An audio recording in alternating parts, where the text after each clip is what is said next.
quality would make you a good sales associate.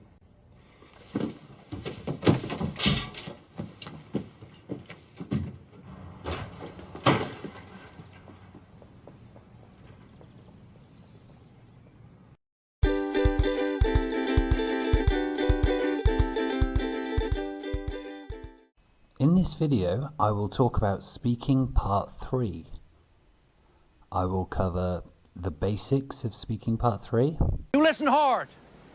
Stick to the basics. Stick to the basics. Stick to the basics. The different types of question. All types? Buying time to think using fillers. Ew, wait. Fillers? Structuring your answer. This says structure. I'm hearing structure. And using linkers and other discourse markers to connect your ideas. You and your brilliant ideas. The marking criteria are the same as in other parts, and these are covered in the previous video. In part 3, you are asked questions on the same topic as you spoke about in part 2. So, for example, if you spoke about a holiday you remember well, you will be asked questions connected to travel or tourism. Why do we have to talk about that? Your answers should be longer than in part 1, but not as long as in part 2.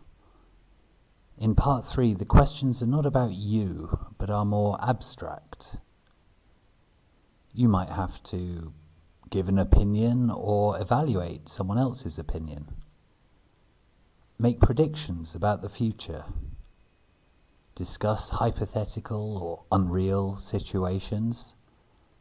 Discuss the causes and effects of something. Or talk about the differences between two different things or two different times. When you hear the question, you will need a little time to think before you answer. It would be the same even in your own language. However, you must not just sit there in silence while you think. You still need to talk. This is where you can use fillers, so called because they fill the silence. Here are some things you can say while you consider your answer. Also, pay attention to how they are said. That's a good question. Let me think. Hey, that's an interesting question. I'm not sure, but Well, I'm no expert, but... When answering the question, it is a good idea to have a structure to your speaking. The acronym AREA is useful here. Answer the question, give a reason to support your answer, give an example to support your answer, and then give an alternative point of view. If you've watched the series on Writing Task 2, you will notice that the structure is very similar to that of a main body paragraph. Yeah, similar. For example, if we take this opinion question, we could say this. That's a difficult question and one which I've never considered before. I would say that generally, adverts don't lead people to buy unnecessary items. I say this because I don't believe that I have ever bought anything as a result of seeing a commercial. For example, not once have I picked up a phone and bought the latest exercise gadget being plugged on some infomercial. Having said that, I presume some people must, otherwise companies wouldn't spend so much on TV commercials. So maybe they do have some effect, but in a more subliminal manner. Wow, that's awesome.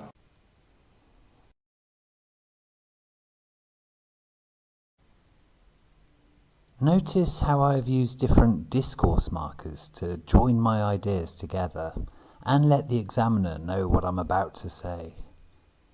This makes my answer more coherent, and remember that fluency and coherence is worth 25% of the total speaking score. That's it for today's video, but there will be another video very soon. Please subscribe and click on the notification bell. You can also follow us on Instagram and visit our website. Thank you very much for watching. Bye bye.